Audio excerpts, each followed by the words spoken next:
ബഹുമാനരായ സത്യവിശ്വാസിനികളെ, സർവശക്തനായ അള്ളാഹുവിൻ്റെ വിധിവിലക്കുകളനുസരിച്ച് കഴിവിൻ്റെ പരമാവധി ജീവിതത്തിൽ അള്ളാഹുവിനെ തഖ്വ ചെയ്ത് ജീവിക്കണമെന്ന് ആമുഖമായി എന്നോട് നിങ്ങളോട് വസിയത്ത് ചെയ്യുകയാണ്. അല്ലാഹു സുബ്ഹാനഹു വ തആല മുത്തഖികളായി ജീവിക്കാനും മുസ്ലിമായി മരിക്കാനുമുള്ള നല്ല തൗഫീഖ് നമുക്ക് എല്ലാവർക്കും നൽകി അനുഗ്രഹിക്കട്ടെ. പ്രിയമുള്ളവരെ,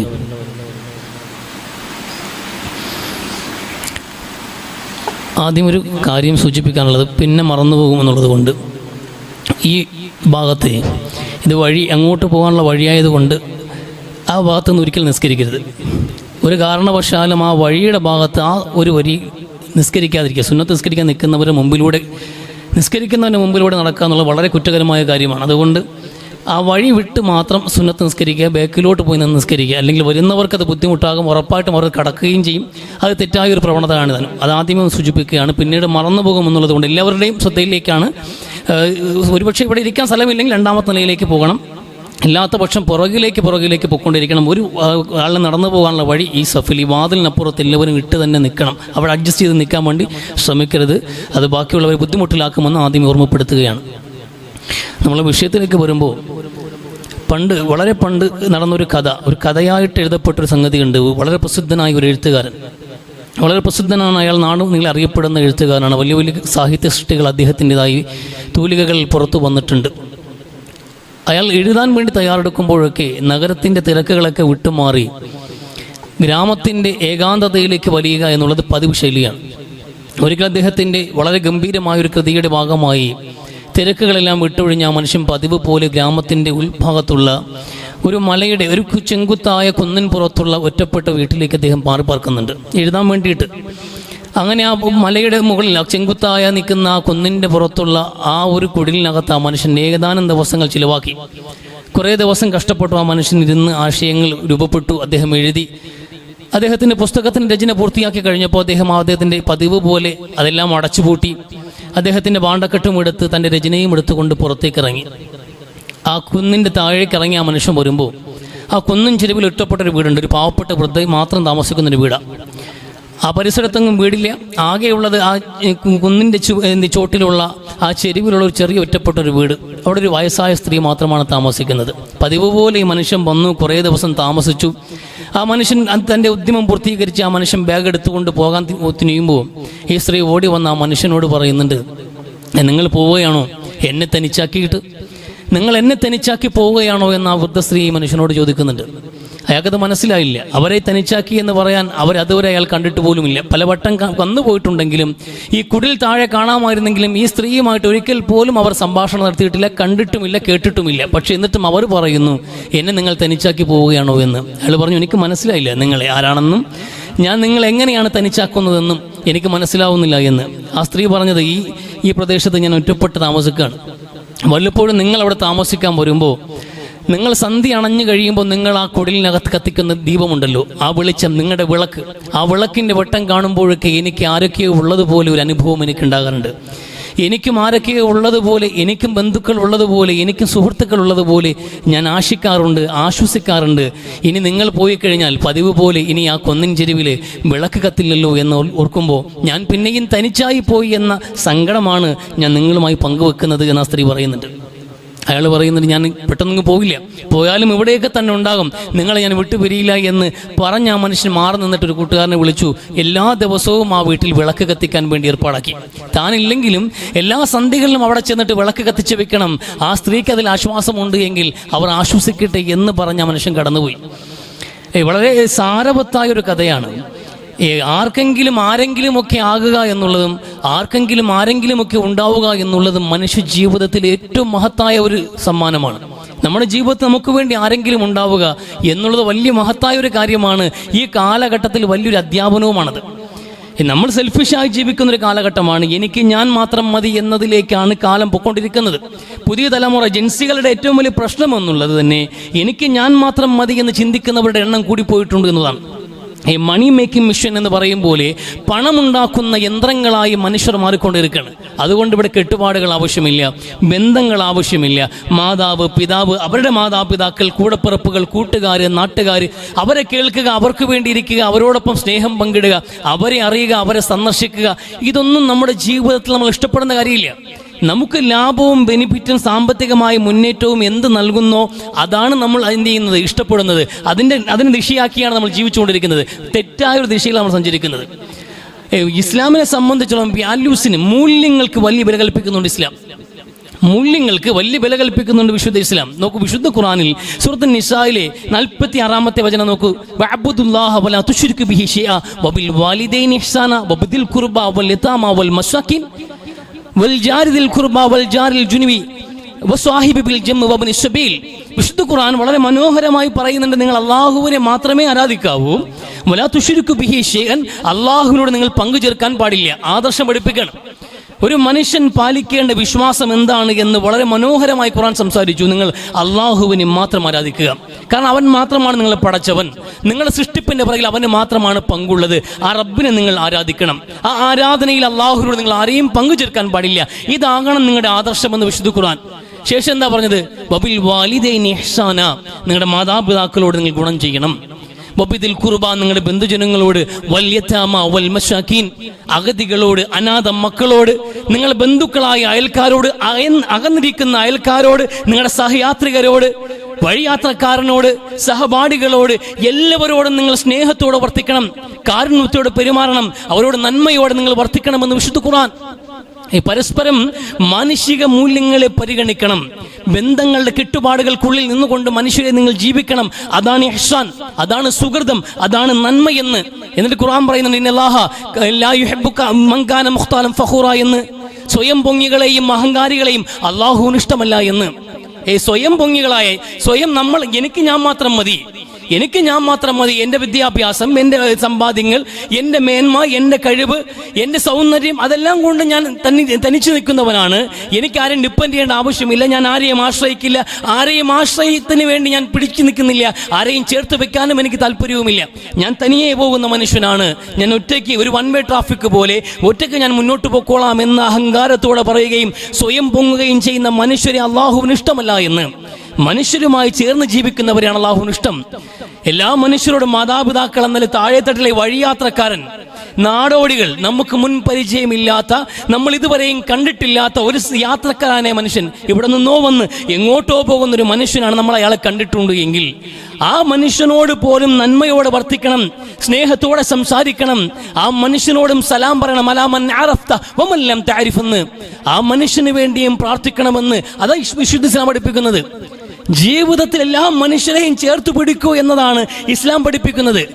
അല്ലാതെ ഈ കാലഘട്ടത്തിന്റെ പുരോഗതിക്കൊപ്പം നമ്മുടെ ഈ തലമുറയോട് വളരെ ഗൗരവത്തോടെ പറയാനുള്ളത്, ഈ മക്കളെ ഇന്ന് വളർത്തിക്കൊണ്ടിരിക്കുന്നവരോടും പറയാനുള്ളത്, മക്കളെ ഇങ്ങനെ വളർത്തി വിട്ടിട്ട് നമ്മൾ അവസാനം കതിരി വളം വെക്കും പോലെ ഇന്ന് ചെയ്യാനാണ്, പറഞ്ഞാൽ കേൾക്കൂലെന്ന്. നമ്മുടെ മക്കൾ പറഞ്ഞാൽ കേൾക്കുന്നില്ലെന്ന്. അവർക്ക് പഠിക്കുക എന്നുള്ളതിനപ്പുറത്തേക്ക് പണമുണ്ടാക്കാൻ വേണ്ടി പഠിക്കുക. എന്താണ് ജീവിത ലക്ഷ്യമെന്ന് മക്കൾ എങ്ങനെയാണ് മനസ്സിലാക്കിയത്? കാരണം അവർ തിരിച്ചറിവിന്റെ പ്രായം മുതൽക്കേ അവർ വിദ്യാഭ്യാസ മേഖലയിൽ ഉന്തിത്തള്ളി വിടുകയാണ്. പഠിക്കണ്ടെന്നല്ല, ആ പഠനത്തിന്റെ എല്ലാം പരമമായ ലക്ഷ്യം എന്താണ്? പണം സമ്പാദിക്കുക. മോനെ പണം ഉണ്ടാക്കണം. പണമില്ലെങ്കിൽ പിണമാണ് ഇവിടെ. പണമില്ലാതെ ജീവിതത്തിൽ ഒരു അഭിമാനം ഉണ്ടാവില്ല, ഒരു സ്റ്റാറ്റസും ഉണ്ടാവില്ല. അതുകൊണ്ട് പണം സമ്പാദിക്കാൻ വേണ്ടി പഠിച്ചുകൊണ്ടേയിരിക്കാൻ 10-20 വർഷം പഠിച്ചുകൊണ്ടേയിരിക്കുകയാണ്. മക്കളിങ്ങനെ പഠിച്ചുകൊണ്ടേയിരിക്കുന്നു പണം ഉണ്ടാക്കാൻ വേണ്ടി. അവൻ പണം ഉണ്ടാക്കണം, പണമാണ് ദൈവമെന്ന്, പണമാണ് മതമെന്ന് അവൻ സങ്കല്പിക്കുകയാണ്. പിന്നെ പണം ഉണ്ടാക്കുക മാത്രം ലക്ഷ്യമായി ആ പണം നൽകുന്ന സുഖങ്ങളും സമൃദ്ധികളും സന്തോഷങ്ങളും അച്ചീവ് ചെയ്യുക എന്നത് പിന്നെ അവന് താല്പര്യമായി മാറി. ജീവിതത്തിന് യഥാർത്ഥ സന്തോഷം നമുക്ക് നഷ്ടപ്പെട്ടിട്ട് കാലം ഏറെയായിട്ടുണ്ട്. യഥാർത്ഥ സന്തോഷങ്ങളിൽ നിന്ന് നമുക്കറിയാൻ കഴിയുന്നില്ല. ജീവിതങ്ങളുടെ മൂല്യങ്ങൾ, വാല്യൂസുകൾ നഷ്ടപ്പെടുത്തി കളഞ്ഞു. നമ്മൾ മാനുഷികമായ മൂല്യങ്ങൾ, ജീവിതത്തിന്റെ മൂല്യങ്ങൾ നഷ്ടപ്പെടുത്തി. നമുക്കിവിടെ എന്താണ്? ഒരു വൺ വേ ട്രാഫിക് പോലെ പണം സമ്പാദിക്കുക, ആ പണം നൽകുന്ന ലഹരിയിൽ ജീവിക്കുക. അതവിടെ നടന്നുകൊണ്ടിരിക്കുന്നത്. അതുകൊണ്ട് നമ്മുടെ മക്കളൊക്കെ എന്ത് ചെയ്യും? ലഹരിക്കടിമപ്പെട്ടുകൊണ്ട് കുറെ പണം ഉണ്ടാക്കാൻ വേണ്ടി ഒട്ടിക്കിങ് പാഞ്ഞുകൊണ്ടിരിക്കുക. ആ പണം ഉണ്ടായാലും ഇല്ലെങ്കിലും മനുഷ്യരെ ബാധിക്കുന്ന പ്രശ്നം എന്താണ്? യഥാർത്ഥ ജീവിതത്തിന്റെ ബന്ധങ്ങൾ നഷ്ടപ്പെട്ടിരിക്കുന്നു. കമ്മിറ്റ്മെന്റുകളില്ല, പ്രതിബദ്ധതകളില്ല, കടമയും കടപ്പാടുകളുമില്ല. ആരെയും കേൾക്കാനും ആർക്ക് വേണ്ടി ഇരിക്കാനും ആരോടും സംസാരിക്കാനും നമുക്ക് നേരമില്ല. ലാഭമില്ലാത്ത ഒരു ഇരിപ്പ് നമുക്ക് താല്പര്യമില്ല. ലാഭമില്ലാത്ത സന്ദർശനങ്ങൾ, ലാഭമില്ലാത്ത ഇടപാടുകൾ, ലാഭമില്ലാത്ത കേൾവി, ഇതൊന്നും നമുക്ക് ഉദ്ദേശമില്ല. ഉപ്പാപ്പായും ഉമ്മാമായും ഒക്കെ ഒന്ന് അവരെ കേട്ടിരിക്കുക. മക്കൾക്ക് ആഗ്രഹമുള്ള കാര്യമേ അല്ല, ഒരിക്കലും ആഗ്രഹമുള്ള കാര്യമേ അല്ല. പക്ഷെ അതുകൊണ്ട് സന്തോഷം നമുക്ക് അന്യം നിൽക്കുകയാണ്. കുറേ പണമുണ്ടായി എന്നതല്ലാതെ, കുറേ പണമുണ്ടാക്കി എന്നതല്ലാതെ ഈ പണം കൊണ്ട് മനുഷ്യന് എന്ത് നേടിയെന്ന് ചോദിച്ചാൽ സമാധാനമുണ്ടോ, സന്തോഷമുണ്ടോ? കുറെ കെട്ടിടങ്ങൾ പൊങ്ങിയിട്ടുണ്ട്, കുറെ കെട്ടിടങ്ങൾ ഉണ്ടാക്കി, കുറെ വാഹനങ്ങൾ വാങ്ങിച്ചു കൂട്ടി, കുറെ കച്ചവടങ്ങൾ ഡെവലപ്പ് ചെയ്തു. എവിടെ മനുഷ്യന് സന്തോഷമുള്ളത്? ഒരു 10-30 വർഷം പുറകോട്ട് പോകുമ്പോൾ 80s 80 കാലഘട്ടങ്ങളിൽ 80-90 കാലഘട്ടങ്ങളിൽ ജനിച്ചവർ, അവർക്ക് മനസ്സിലാവും കാര്യങ്ങൾ. അന്ന് മണ്ണള വിളക്കിന്റെ വെട്ടത്തിൽ നിന്ന് ജീവിക്കുമ്പോൾ കിട്ടിയ സന്തോഷം, അരണ്ട വെളിച്ചം, ഒരു പുതപ്പ് പോലെ ഇരുട്ട് നമ്മളെ മൂടിക്കിടക്കുമ്പോൾ നമുക്ക് ചുറ്റും മാത്രം അരണ്ട വെളിച്ചം നൽകുന്നത് പോലെ ദൂരെ നിന്ന് നോക്കുന്ന മനുഷ്യനെ സംബന്ധിച്ചിടത്തോളം ഒരു മിന്നാമിനിങ്ങനെ നുറുങ്ങുവട്ടം പോലെ മാത്രം തോന്നാവുന്ന മണ്ണെണ്ണ വിളക്കിന്റെ വെട്ടത്തിലിരിക്കുമ്പോൾ കിട്ടിയ സന്തോഷം 150 വാട്ട് ഹാലജിന്റെ മൂട്ടിൽ നമുക്കിന്ന് കിട്ടോ? നമ്മളെ വീട്ടിന്റെ ഉമ്മറത്ത് കൊണ്ടുവയ്ക്കുന്ന ഹെർക്കുലീസിന്റെ ഒരു സൈക്കിള് അല്ലെങ്കിൽ BSCയുടെ ഒരു സൈക്കിള്, ആ സൈക്കിൾ യാത്ര ചെയ്തപ്പോൾ കിട്ടിയ സന്തോഷം നമുക്ക് ഇന്നത്തെ ബെൻസ് കാറിൽ നിന്ന് കിട്ടാൻ കഴിയുന്നുണ്ടോ? ബെൻസ് ഉണ്ട് നമുക്ക്, പക്ഷേ സന്തോഷം നമുക്ക് അന്യം നിൽക്കുന്നുണ്ട്. കാരണം അന്ന് നമുക്ക് ആ സൈക്കിൾ ഉണ്ടെങ്കിൽ ആ സൈക്കിൾ കുറെ നന്മയുണ്ടായിരുന്നു. നമുക്ക് ആ സൈക്കിൾ നമ്മുടെ ഉപജീവനത്തിന്റെ മാർഗമാണ്. മാത്രമല്ല, നമ്മൾ സ്നേഹിക്കുന്ന ഒരുപാട് മനുഷ്യർക്ക് വേണ്ടിയിട്ട് പ്രവർത്തിക്കാനുള്ള യന്ത്രമാണത്. ആ മക്കളെടുത്തോണ്ട് പോകും സ്കൂളില്, മക്കളെയും കൊണ്ട് നമ്മൾ പോകും, ഭാര്യയും കൊണ്ടുപോകും, വീട്ടാവശ്യങ്ങൾക്ക് വേണ്ടി പോകും, കൂട്ടുകാരനും കൊടുക്കും. അങ്ങനെ ബന്ധുക്കളെ വീട് വിസിറ്റ് ചെയ്യാനും ഈ സൈക്കിൾ നമുക്ക് ഉപാധിയായിരുന്നു. അതുകൊണ്ട് ആ വാഹനത്തിന് വിലയുണ്ടായിരുന്നു. കേറിക്കിടക്കുന്ന കൊച്ചുമാടങ്ങള് തറയിൽ മണ്ണ് മെഴുകിയിട്ട് ആ മണ്ണ് മാത്രം മെഴുകി വീട്ടിനകത്ത് നമ്മൾ പാപിരിച്ച് ഭക്ഷണം കഴിച്ചപ്പോഴും നമ്മൾ പാപിരിച്ചുറങ്ങിയപ്പോഴും കിട്ടിയ സന്തോഷം ഇന്ന് നമ്മൾ മനോഹരമായ കോൺക്രീറ്റ് സൗധങ്ങളിൽ നല്ല ടൈൽസുകൾ പാകിയിട്ട് അതിനകത്ത് സപ്രപഞ്ച കട്ടിലിട്ട് പട്ടുമെത്തയും ഇട്ട് AC റൂമിനകത്ത് ഉറങ്ങുമ്പോഴും നമുക്ക് സന്തോഷം കിട്ടുന്നില്ല. കാരണം മൂല്യങ്ങൾ നഷ്ടപ്പെട്ടു പോയി. മനുഷ്യരെ ജീവിതത്തിന്റെ യഥാർത്ഥ സന്തോഷങ്ങൾ നമ്മൾ പാതിയിൽ നഷ്ടപ്പെടുത്തിയവരാണ്. നമുക്ക് ചിലർക്കെങ്കിലും ഇന്ന് മനസ്സിലാക്കാൻ തിരിഞ്ഞു നോക്കുമ്പോൾ ഈ പണമുണ്ടാക്കി പോകുന്ന ഈ തലമുറ എങ്ങോട്ട് പോകുന്നു?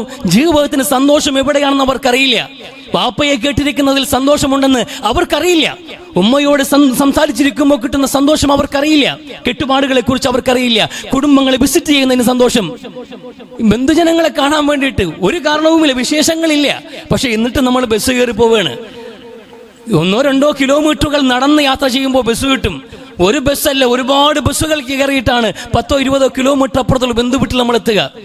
വാങ്ങിച്ചും കിട്ടിയും പറക്കിയും ഒക്കെ ഒരു വീട്ടിലേക്ക് നമ്മൾ സാഹസികമായ യാത്ര. ഇന്ന് നോക്കുമ്പോൾ ഒരുപാട് ബുദ്ധിമുട്ട് പ്രയാസപ്പെട്ട് നമ്മൾ അവിടെ ചെല്ലുന്നു, അവരെ കാണുന്നു. ആ വിസിറ്റില് എന്ന് വല്ലപ്പോഴും ഒക്കെ സന്ദർശിക്കണം. അത് സ്നേഹത്തിന്റെ അളവ് വർദ്ധിപ്പിക്കുമെന്ന് പറഞ്ഞ ഒരു മഹത്തായ വാക്യം പോലെ ഇടയ്ക്കിടയ്ക്ക് നമ്മൾ സന്ദർശിക്കുകയും വിശേഷങ്ങൾ പറയുകയും സങ്കടങ്ങൾ പങ്കിടുകയും സന്തോഷങ്ങൾ ഒപ്പം ചേരുകയും ചെയ്യുന്ന ആ നിമിഷങ്ങൾ കിട്ടിയ ആനന്ദം, ആ സന്തോഷം, നിർവൃതി ഇന്നുണ്ടോ നമുക്ക്? നമ്മുടെ മക്കൾക്ക് അത് അറിയത്തോലുമില്ല. അതുകൊണ്ട് അവർ ലക്ഷ്യമില്ലാതെ അവർ പണം ഉണ്ടാക്കാൻ വേണ്ടി നിങ്ങൾ പറഞ്ഞു വിട്ടു. അവർ പണം ഉണ്ടാക്കിയിട്ട് എവിടെയാണ് സുഖമെന്നറിയില്ല. അതുകൊണ്ട് ലഹരിയിൽ അവർ എന്ത് ചെയ്യും? അഭയം തേടുന്നു. കുത്തഴിഞ്ഞ ലൈംഗികതയിൽ അഭയം തേടുന്നു. ഇന്നത്തെ തലമുറയുടെ ജീവിതം അങ്ങനെയാണ്. അവർ ലഹരി യഥേഷ്ടം ഉപയോഗിച്ചുകൊണ്ടിരിക്കുകയാണ്. നമ്മുടെ മക്കൾ ലഹരിക്ക് അടിമപ്പെട്ടു പോയിക്കൊണ്ടിരിക്കുകയാണ്. ഈ ഓണം ആഘോഷങ്ങൾ, ഇവിടെ ആഘോഷം നമ്മുടെ ഒരു സഹോദര മതസ്ഥരുടെ ആഘോഷമാണ്. നമുക്കതിൽ പങ്കില്ല. പക്ഷെ എന്നാൽ പോലും നമുക്കിടയിൽ ജീവിക്കുന്ന നമ്മുടെ സഹോദര മതസ്ഥർ അത് ആഘോഷിക്കുമ്പോൾ, പഴയ കാലത്ത് അവർ ആഘോഷങ്ങൾ ബന്ധുജനങ്ങളെല്ലാം ഒരുമിച്ച് കൂടുന്നു. ആ ബന്ധുക്കൾ എല്ലാവരും കൂടി ഒരുമിച്ച് സദ്യ കഴിക്കുന്നു. മക്കളുടെ കളിയും തമാശകളും ഒരുമിച്ചിരുന്ന് കാണുന്നു. അവർക്കിടയിൽ ഉണ്ടാകുന്ന ആ ഊഷ്മളമായ സന്തോഷങ്ങൾ നമ്മൾ എത്തി നോക്കുന്നവരാണ്. നമുക്ക് ആഘോഷത്തിൽ പങ്കില്ല. പക്ഷെ അവർ ആഘോഷിക്കുമ്പോഴും അവിടെ ബന്ധങ്ങൾ ചേർക്കപ്പെടുന്നുണ്ട്, അവിടെ സ്നേഹങ്ങളും സുഹൃത്തുക്കളും പങ്കുവെക്കപ്പെടുന്നുണ്ട്. പക്ഷെ ഇന്നതൊന്നുമില്ല. അവരാഘോഷങ്ങൾ എന്താണ്? ആഘോഷങ്ങളുടെ കണക്കെടുപ്പുകൾ സർക്കാർ നടത്തുന്നു. എല്ലാ വർഷങ്ങളെയും പിന്നിലാക്കിയിട്ട് 771 കോടി രൂപയുടെ മദ്യം വിറ്റഴിച്ചു ഒറ്റാഴ്ച കൊണ്ട് എന്ന് റെക്കോർഡാണെന്ന് അഭിമാനത്തോടെ കേരളം പറയുന്നു. നമ്മൾ ആലോചിക്കുന്ന ഒരു സമുദായം, ഇത് പെരുന്നാളാ വരുമ്പോഴും അങ്ങനെയാണ്. സർക്കാർ പറയും കഴിഞ്ഞ വർഷത്തെ റെക്കോർഡ് തകർത്തു എന്ന്. ഒരു സമുദായത്തെ സർക്കാർ ഇത്രമേൽ ആക്ഷേപിക്കാൻ, ഒരു സമുദായത്തെ ആക്ഷേപിക്കാണ്. കേരളീയർ റെക്കോർഡിട്ടിരിക്കുന്നു 770 കോടി രൂപയുടെ മദ്യം വിറ്റു ഒറ്റ ആഴ്ച കൊണ്ടെന്ന്. കഴിഞ്ഞ വർഷത്തേക്കാൾ 80 കോടി അധികം കച്ചവടം. ഇത് പെരുന്നാൾ വരുമ്പോഴും ഇങ്ങനെയാണ് കണക്ക് വിടുക സർക്കാർ. ഒരു സംസ്ഥാന സർക്കാർ അഭിമാനത്തോടെ കണക്ക് വിടുന്നു, നമ്മുടെ ജനങ്ങൾ മുഴുവനും സമ്പൂർണ്ണമായി കുടിയന്മാരായിക്കൊണ്ടിരിക്കുന്നു, ലഹരിയുടെ അടിമകളായിക്കൊണ്ടിരിക്കുന്നു എന്ന്. ഇതാണോ ആഘോഷങ്ങൾ? ഇതാണോ സന്തോഷങ്ങൾ? അല്ലല്ലോ, ഇതല്ലല്ലോ. ഈ ലഹരിക്ക് അടിമപ്പെട്ട് മക്കൾ ആർത്തട്ടഹസിച്ച് ഇവിടെ തെരുവോരങ്ങളിൽ അവർ മദ്യപിച്ച് മതോന്മത്തരായി തമ്മിലടിക്കുന്നതാണോ ആഘോഷങ്ങൾ? അത് മാത്രമല്ല, കുത്തഴിഞ്ഞ ലൈംഗികതകൾ യുവാക്കൾക്കിടയിൽ പുതിയ സർവേകൾ വരുമ്പോൾ യുവാക്കൾക്കിടയിൽ എയ്ഡ്സ് എന്ന മാരകമായ രോഗം നമ്മുടെ നാട്ടിൽ വ്യാപിച്ചുകൊണ്ടിരിക്കുന്നു എന്ന് കണക്കുകൾ, വാർത്താ റിപ്പോർട്ടുകൾ വന്നു. ഔദ്യോഗികമായ കണക്കുകൾ വരുമ്പോൾ ഭയാനകമായ സൂചനകൾ നൽകുന്ന ഈ റിപ്പോർട്ടുകൾ പുറത്തു വരുമ്പോൾ അതിനെ കൊണ്ടുപോയി ചില ആൾക്കാർ ഉസ്താദന്മാർക്കിടയിൽ നിന്ന് ഒരു വാർത്ത സൃഷ്ടിക്കുകയും ജനൻ ടിവിയെ പോലുള്ളവർ അത് അവരുടെ വാർത്താ മീഡിയകളിലൂടെ പുറത്തു കൊണ്ടുവരികയും ചെയ്തു. ഉസ്താദന്മാർക്കിടയിൽ നിന്ന് അത്രത്തോളം നീചമായി ചിന്തിക്കുന്നവർ. വലിയ അപകടകരമായ ഒരു സാഹചര്യം.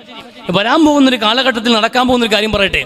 ഇനി വരാൻ പോകുന്നൊരു കാലഘട്ടങ്ങളിൽ വിവാഹം എന്നുള്ളത് അപൂർവമായി നടക്കുന്നു. ഇനി വിവാഹം എന്നുള്ളത് നടക്കുമ്പോൾ ചെറുക്കൻ്റെയും പെണ്ണിൻ്റെയും സർട്ടിഫിക്കറ്റ്, ഹെൽത്ത് സർട്ടിഫിക്കറ്റുകൾ, ചെക്കപ്പ് എല്ലാം എടുത്തിട്ട് ഹെൽത്ത് പരിശോധന നടത്തിയിട്ട് അവർക്ക് പകർച്ചാരോഗങ്ങളില്ല, എയ്ഡ്സോ സിഫിലിസോ പോലെയുള്ള മാരകമായ ലൈംഗിക രോഗങ്ങൾ അവർക്കില്ല എന്ന് സ്ഥിരീകരിച്ചിട്ടല്ലാതെ വിവാഹങ്ങൾ നടക്കാതിരിക്കുന്ന സാഹചര്യം ഉണ്ടാകും. ഭയം മനുഷ്യനുണ്ടാവില്ലേ? ഭയം. ഒരു തന്റെ മകളെ കെട്ടിച്ചു കൊടുക്കുന്ന പുരുഷന്, തന്റെ മകൻ വിവാഹം കഴിക്കുന്ന സ്ത്രീക്ക് അവർ എയ്ഡ്സിന്റെ ബാധിക്കപ്പെട്ടവരല്ല എന്ന്, അഭിഹിതമായ വീഴ്ചകളുടെ ഇരകളല്ല എന്ന് തെളിയിക്കുന്ന സർട്ടിഫിക്കറ്റുകൾ വെക്കാതെ ഒരു വിവാഹം അവരുടെ മക്കൾ തലമുറയെ ബാധിക്കുന്ന വിഷയമല്ലേ? ഈ ഒരു കണക്കുകളും അത്ര അപകടകരമായ സാഹചര്യം. വിവാഹം മാത്രമേ പെൺകുട്ടികൾക്ക് വേണ്ട എന്ന് പറയുന്നുള്ളൂ. എന്ന് ഇൻഡിപെൻഡൻ്റായി നിൽക്കണം, സ്വന്തം കാലിൽ നിൽക്കണം, സ്വതന്ത്രമായി ജീവിക്കണമെന്ന് ഒരു മണി മേക്കിംഗ് മെഷീൻ എന്ന് പറഞ്ഞാൽ ആണുങ്ങളുടെ മാത്രം കൺസെപ്റ്റ് അല്ല, പെൺകുട്ടികൾക്കും അത് തന്നെ മതി. ഞങ്ങൾക്ക് ജോലി വേണം, നമുക്ക് സമ്പാദിക്കണം, സ്വന്തം കാലിൽ നിൽക്കണം, വരുമാനം ഉണ്ടാകണമെന്ന്. ആ വരുമാനം ഉണ്ടാക്കാൻ വേണ്ടി പെൺകുട്ടികൾ തീരുമാനിക്കുകയും പഠിക്കുകയും ചെയ്ത് ഒരു കരിയറിസം തലയ്ക്ക് പിടിച്ചപ്പോൾ വിവാഹം പാടെ വേണ്ട, വിവാഹം മാത്രമാണ് വേണ്ടാത്തത്. എന്തുകൊണ്ട് വിവാഹം വേണ്ട? അവരനുഭവിക്കുന്ന സ്വാതന്ത്ര്യം, യഥേഷ്ടം സമ്പാദിക്കാനും വിനിയോഗിക്കാനുമുള്ള സ്വാതന്ത്ര്യം പെണ്ണിന് കിട്ടിയപ്പോൾ എന്തിനാണ് തണലിൽ നിൽക്കണം? ഒരു പുരുഷന് തണലിൽ നിൽക്കാൻ സ്ത്രീക്ക് താല്പര്യമില്ല. എന്തുകൊണ്ട്? എനിക്കിന്ന് വരുമാനമുണ്ട്, എനിക്കിന്ന് വിദ്യാഭ്യാസമുണ്ട്, സ്വന്തം കാലിൽ നിൽക്കാൻ കഴിയും. അതുകൊണ്ട് ആണുങ്ങൾക്ക് അന്നേ കഴിയുന്ന കാര്യമാണ്. ആദം നബിയുടെ കാലം മുതൽക്കേ ആണുങ്ങൾക്ക് സമ്പാദ്യം കണ്ടെത്തി വരുമാനം ഉണ്ടാക്കി. അന്നെല്ലാം പുരുഷന്മാർ പഠിച്ചൊരു പാഠമുണ്ട്, സമ്പാദിക്കണം, പണം ഉണ്ടാക്കണം, എന്നിട്ടൊരു വിവാഹം കഴിക്കണം, അവളിൽ മക്കൾ ഉണ്ടാകണം, ആ മക്കളെയും എൻ്റെ ഭാര്യയെയും സുരക്ഷിതമായ ഒരു പാർപ്പിടത്തിൽ പാർപ്പിക്കണം, അവർക്ക് ന്യായമായ ഭക്ഷണം കൊടുക്കണം, മാന്യമായ വസ്ത്രം കൊടുക്കണം, അവരെ പൊന്നുപോലെ നോക്കണം എന്നൊരു പുരുഷൻ ദൗത്യത്തോടുകൂടി ഉത്തരവാദിത്ത ബോധത്തോട് പണം സമ്പാദിക്കാൻ വേണ്ടി നിന്നു. പക്ഷെ പെണ്ണുങ്ങൾക്ക് പണം ഉണ്ടായപ്പോൾ എനിക്കാണ് എൻ്റെ ആവശ്യമില്ലാന്ന്, വിവാഹം വേണ്ടെന്ന്, വിവാഹം മാത്രമേ വേണ്ടെന്ന് പറഞ്ഞിട്ടുള്ളൂ. ഒരു പെണ്ണിന് ഒന്നിലേറെ കാമുകന്മാരുള്ളൊരു കാലഘട്ടം, ഒരേ പെണ്ണിന് തന്നെ ഒന്നിലേറെ കാമുകന്മാർ ഒരേ സമയത്ത്, അങ്ങനെ കാമുകന്മാരാവുന്നു, ബെസ്റ്റുകളാവുന്നു, അത്തരത്തിലുള്ള അവർക്കിടയിലെ അഫയറുകളാവുന്നു, അതിൽ അവർക്കിടയിൽ പരസ്പര ധാരണയോടുകൂടിയുള്ള ഫിസിക്കൽ റിലേഷൻഷിപ്പുകൾ സ്ഥാപിക്കപ്പെടുന്നു. ഇതൊക്കെ മഹത്തായ കാര്യമായി സമൂഹം കൊട്ടിഘോഷിക്കുമ്പോൾ അതൊക്കെ എത്ര അപകടകരമായ ഒരു സന്ദേശമാണ് സമൂഹത്തിൽ നൽകുന്നത്. എത്ര മോശമായ ഒരു പ്രവണതയാണിത്. ആദ്യ മനുഷ്യൻ പോലും, ആദ്യ പിതാവായ ആദം നബി അലൈഹി ഇസ്ലാം പോലും ഹവ്വയെ സമീപിക്കുമ്പോൾ അതൊരു വിവാഹത്തിലൂടെയാണ് വേണ്ടത്. വിവാഹം എന്നുള്ളത് കേവലമായ നിന്റെ ലൈംഗികതയുടെ പൂർത്തീകരണത്തിന് വേണ്ടിയുള്ള ഒരു ബന്ധപ്പെടൽ മാത്രമല്ല, മറിച്ച് ഉത്തരവാദിത്തമാണ്. ആദം അവസാന മനുഷ്യൻ വരെയുള്ള പുരുഷനോട് പറയുന്നത് ഉത്തരവാദിത്തമാണ്. ഒരു പെൺകുട്ടിയെ നിന്റെ ജീവിതത്തിന്റെ ഭാഗമാക്കി മാറ്റുമ്പോൾ അവൾ ജനിക്കുന്ന മക്കൾ, അവൾക്ക് ആവശ്യമായ ജീവിത വിഭവങ്ങൾ, അവളുടെ ഭക്ഷണം, അവളുടെ പാർപ്പിടം, അവരുടെ വസ്ത്രം, അവരുടെ സുരക്ഷ, അവരുടെ സമാധാനം, അവരുടെ സന്തോഷം എല്ലാം നിന്റെ ഉത്തരവാദിത്തമാണ്. ഏറ്റെടുക്കാൻ കഴിയുമെങ്കിൽ മാത്രമാണ് നിനക്ക് ദാമ്പത്യമുള്ളത് എന്ന്, എങ്കിൽ മാത്രമാണ് നിനക്ക് ഇണയാക്കാൻ അവകാശമുള്ളത് എന്ന്. അതൊരു കരാറാണ്. ആ കരാറിലൂടെ മാത്രമേ ഒരു പെൺകുട്ടിയെ ജീവിതത്തിലേക്ക് കൊണ്ടുവരാൻ പോകൂ. അതുപോലെയാണ് ഒരു കരാറിലൂടെയാണ് ഒരു പുരുഷന്റെ ജീവിതത്തിലേക്ക് ഒരു സ്ത്രീയും കടന്നു ചെല്ലാവൂ. അല്ലാതെ കേവല ലൈംഗികമായ ആസ്വാദനത്തിന് വേണ്ടി ചില നിമിഷങ്ങളിൽ മാത്രം സൗഹൃദം പങ്കുവെക്കുന്നതിന്റെ പേരല്ലത്. അത് അപകടമാണ്. അത് സമൂഹത്തിൽ ഉണ്ടായിക്കൊണ്ടിരിക്കുന്നത്. ഈ ഒരു രീതിയിൽ സമൂഹം പൊയ്ക്കൊണ്ടിരിക്കുകയാണ്. ഈ സ്ത്രീകളും പെൺകുട്ടികളും ആൺകുട്ടികളും ഒരേ ദിശയിൽ ലഹരിയും കുത്തഴിഞ്ഞ ലൈംഗികതയും ആസ്വദിച്ചുകൊണ്ട് ഈ പണം സമ്പാദിക്കുക, പണം ഈ വിധത്തിൽ സുഖിക്കാൻ ഉപയോഗിക്കുക എന്നതല്ലാതെ ശരിയായ മൂല്യങ്ങൾ കൈമോശം വന്നിരിക്കുന്നു. ഇസ്ലാം പഠിപ്പിച്ച മൂല്യങ്ങൾ എന്നുള്ളത് മനുഷ്യരുമായി ബന്ധപ്പെട്ടിരിക്കുന്നു, മാതാപിതാക്കളുമായി ബന്ധപ്പെട്ടിരിക്കുന്നു, അഗതികളും അനാഥകളുമായി ബന്ധപ്പെട്ടിരിക്കുന്നു. മനുഷ്യരെ കാണുമ്പോഴും കേൾക്കുമ്പോഴും അവരെ സങ്കടങ്ങൾ ഒപ്പം നിൽക്കുമ്പോഴും കിട്ടുന്ന അനുഭൂതി ഉണ്ടല്ലോ, നിർവൃതി ഉണ്ടല്ലോ, മറ്റെവിടെയും കിട്ടില്ല. അറിയുമല്ലോ, മുഹമ്മദ് നബി സ്വല്ലല്ലാഹു അലൈഹി വസല്ലം തങ്ങൾ 6-ാമത്തെ വയസ്സിൽ അബവായിൽ സ്വന്തം ഉമ്മയുടെ മയ്യത്ത് മൂടി കബറിൽ വിട്ട് മണ്ണിട്ട് മൂടി പ്രവാചകൻ നിൽക്കുമ്പോൾ, നിശ്ചലനായി നിസ്സഹനായ ഒരു പിഞ്ചുബാലൻ 6 വയസ്സുകാരൻ നിൽക്കുമ്പോൾ ആ കൈ പിടിച്ചൊരു സ്ത്രീയുണ്ട്, ഉമ്മു ഐമൻ. ഈ ദാസ്യ പാരമ്പര്യമാണ്, അടിമ പാരമ്പര്യമുള്ള ആ സ്ത്രീ എന്ത് ചെയ്തു? മുഹമ്മദ് നബി സല്ലല്ലാഹു അലൈഹി വസല്ലം എന്ന 6 വയസ്സുള്ള പൈതലിന്റെ കൈ പിടിച്ചിട്ട് മോനെ വാ എന്ന് പറഞ്ഞ് മക്കയിലേക്ക് അവർ കൊണ്ടു നടന്നു. തിരിഞ്ഞു ഉമ്മയുടെ ഖബർ നോക്കിക്കൊണ്ട് സങ്കടത്തോടെ നടന്നു. ഉമ്മ ഐമന്റെ കൈ പിടിച്ചിട്ട് വർഷങ്ങൾ കടന്നുപോയില്ലേ പ്രവാചകന്റെ ജീവിതത്തിൽ? 40-ാം വയസ്സിൽ പ്രവാചകത്വവും കടന്നു വന്നു. റിസാലത്തിന്റെയും നുബുവത്തിന്റെയും ഗംഭീരമായ ഉത്തരവാദിത്വം നെഞ്ചിലേറ്റി പ്രവാചകൻ എഴുന്നേറ്റ് നിന്നു. ഒരു സമൂഹം മുഴുവനും പ്രവാചകന്റെ പിന്നിൽ അണിനിരന്നു. മക്കയും മദീനയും ജയിച്ച് മുഹമ്മദ് നബി അറേബ്യൻ അർദ്ധദ്വീപിൽ വിശാലമായ ഒരു സാമ്രാജ്യം ഉണ്ടാക്കി. അന്നും ഉമ്മു ഐമന്റെ കൈപിട്ടില്ല മുഹമ്മദ് നബി സല്ലല്ലാഹു അലൈഹി വസല്ലം. 6-ാം വയസ്സിൽ തന്റെ കൈപിടിച്ച ഉമ്മു ഐമൻ എന്ന വയോധികയായ ദാസി പാരമ്പര്യമുള്ള ആ ഉമ്മയെ കുറിച്ച് ഉമ്മു ഐമൻ എന്റെ ഉമ്മയ്ക്ക് ശേഷമുള്ള ഉമ്മയാണെന്ന് പറഞ്ഞ് മുഹമ്മദ് നബി സല്ലല്ലാഹു അലൈഹി വസല്ലം അടിക്കടി സന്ദർശിക്കുമായിരുന്നു. ഇടയ്ക്കൊക്കെ ഉമ്മു ഐമനെ കാണാൻ വേണ്ടി പ്രവാചകൻ പ്രത്യേകം സമയം മാറ്റിവെച്ചു. എന്താ ലാഭം? എന്ത് ലാഭമുണ്ടായിട്ടാണ് ആ ഉമ്മയെ കാണാൻ വേണ്ടിയിട്ട് മുഹമ്മദ് നബി സല്ലല്ലാഹു അലൈഹി സമയം മാറ്റി വെക്കുന്ന വലിയ ഉത്തരവാദിത്തപ്പെട്ട ഗൗരവപ്പെട്ട നുബുവത്തിന്റെയും റിസാലത്തിന്റെയും ഉത്തരവാദിത്തം നിൽക്കുമ്പോൾ പ്രവാചകർ രാജാക്കന്മാരുമായി സംസാരിക്കാം, നമുക്ക് കിസ്രയുടെയും കൈസറിന്റെയും നേതാക്കന്മാരുമായി സംസാരിക്കാം, അവിടെ ഇരിക്കാം, നമുക്ക് മതം പറയണ്ടേ, നമുക്ക് ലോകരാജ്യത്തിന്റെ നേതാക്കന്മാരുമായിട്ട് താങ്കൾ അഭിമുഖ സംഭാഷണം നടത്തണം, താങ്കളുടെ പവർ മാറിയില്ലേ എന്ന് പറയാമായിരുന്നില്ലേ സഹാബാക്കൾക്കും? പ്രവാചകൻ അത്രയും വലിയ പവർ ഇരിക്കുമ്പോഴും ഉമ്മു ഐമൻ എന്ന് പറയുന്ന ആ ഉമ്മയെ കാണാൻ വേണ്ടി പോകും. ഒപ്പം തന്റെ 2 കൂട്ടുകാരും കൂടുമായിരുന്നു, അബൂബക്കറും ഉമറും. അവർ രണ്ടുപേരും ചേർന്ന് ഉമർ സംഘമായി മുഹമ്മദ് നബി സല്ലല്ലാഹു അലൈഹി വസല്ലം ഉമ്മു ഐമന്റെ അടുക്കൽ പോയിരിക്കും. അവർ വിശേഷങ്ങൾ അറിയും, അവർ വിശേഷങ്ങൾ ചോദിക്കും, അവർ ആവശ്യങ്ങൾ പൂർത്തീകരിച്ചു കൊടുക്കും, എന്നിട്ട് മടങ്ങിപ്പോകും. അങ്ങനെ ഒരു നാൾ മുഹമ്മദ് നബി സല്ലല്ലാഹു അലൈഹി വസല്ലം തങ്ങളില്ലാതെ അബൂബക്കറും ഉമറും മാത്രം കടന്നു ചെന്നു. കാരണം റസൂൽ എന്ന് ജീവിച്ചിരിപ്പില്ല. അപ്പൊ രണ്ടുപേരും ചെല്ലുമ്പോൾ ഉമ്മു ഐമൻ വിതുമ്പി കരഞ്ഞുപോയി. തന്റെ മകനില്ലാതെ പോയതിന്റെ സങ്കടമാണ്, തന്റെ മകൻ തനിക്ക് പിറക്കാതെ പോയ തന്റെ മകനെന്ന് ഉമ്മു ഐമൻ സ്നേഹത്തോടെ ലാളിച്ച മുഹമ്മദ് നബി സല്ലല്ലാഹു അലൈഹി വസല്ലം. അങ്ങനെ ഓരോ മനുഷ്യരോടും ഉമ്മു ഐമന്റെ ഒരു സംഭവം പറഞ്ഞു എന്ന് മാത്രം നോക്കൂ, ഓരോ മനുഷ്യരോടും ഒട്ടിച്ചേർന്ന് മുഹമ്മദ് നബി സല്ലല്ലാഹു അലൈഹി വസല്ലം. കൊച്ചുകുട്ടികളോട് പോലും, കുഞ്ഞു മക്കളോട് പോലും കരുണ കാണിച്ചവൻ ഉസാമത്ത് ബിൻ സെയ്ദ് റളിയല്ലാഹു അൻഹു ഓടി വന്ന് വീടിന്റെ പടിക്കെട്ടിൽ ഇടിച്ച് തറയിൽ വീണ് വായി വന്നിട്ട് ചുണ്ടെടി മുറിഞ്ഞ് ചോര വന്നപ്പോ ഓടി വന്ന് വാരിയെടുത്ത് മുഹമ്മദ് നബി സല്ലല്ലാഹു അലൈഹി വസല്ലം മടിയിൽ വെച്ചിട്ട് അടിമപ്പെണ്ണായ ഉമ്മു ഐമന്റെയും അടിമബാനായ സെയ്ദ് ബിൻ ഹാരിസയുടെയും മകൻ പ്രവാചകന്റെ മടിയിലിരിക്കാണ്. അതാണ് പ്രവാചകന്റെ സ്നേഹം എന്നുള്ളത്. അതാണ് ഇഹ്സാൻ. മാനുഷിക മൂല്യങ്ങൾക്ക് വില കൽപ്പിക്കാതെ മനുഷ്യബന്ധങ്ങൾ കാറ്റിൽ പറത്തിക്കൊണ്ട് ആകാശത്തിന്റെ കീഴിൽ നിങ്ങൾ എത്ര വലിയ വളർന്നാലും ശരി തന്നെ അതൊരിക്കലും ഇസ്ലാം അംഗീകരിക്കില്ല. നിങ്ങൾ ആദർശവാദിയാകുമ്പോൾ തന്നെ നിങ്ങൾ മുഹ്സിനീങ്ങളുമാകണമെന്നുള്ളതാണ് അള്ളാഹുവിന് താല്പര്യം. അത് അള്ളാഹുവിന് താല്പര്യം. മുഹ്സിനീങ്ങളല്ല എങ്കിൽ ലാ യുഹിബ്ബു മൻ കാന മുഖ്താലൻ ഫഖൂറ എന്ന് മനുഷ്യരെ പരിഗണിക്കാതെ, മാനുഷിക ബന്ധങ്ങളെ പരിഗണിക്കാതെ, പൈതൃകങ്ങളെയും സംസ്കാരങ്ങളെയും സദാചാരബോധങ്ങളെയും കാറ്റിൽ പറത്തിക്കൊണ്ട് സ്വയം പൊങ്ങികളായി, സ്വയം അഹങ്കാരികളായി മനുഷ്യരെ നിങ്ങൾ നിൽക്കാൻ തീരുമാനിച്ചാൽ നിങ്ങൾ എനിക്കിഷ്ടമല്ല എന്ന്, അള്ളാഹുവിന് ഇഷ്ടമല്ല എന്ന്.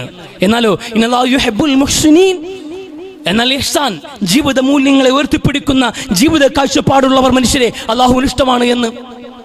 അള്ളാഹുവിന് അവരെയാണ് ഇഷ്ടം. ആ ഈ ഇഹ്സാൻ, ആ ഒരു നന്മ എന്നുള്ളത് വിശാലമായ ഒരു തലമുണ്ട് നമുക്ക്.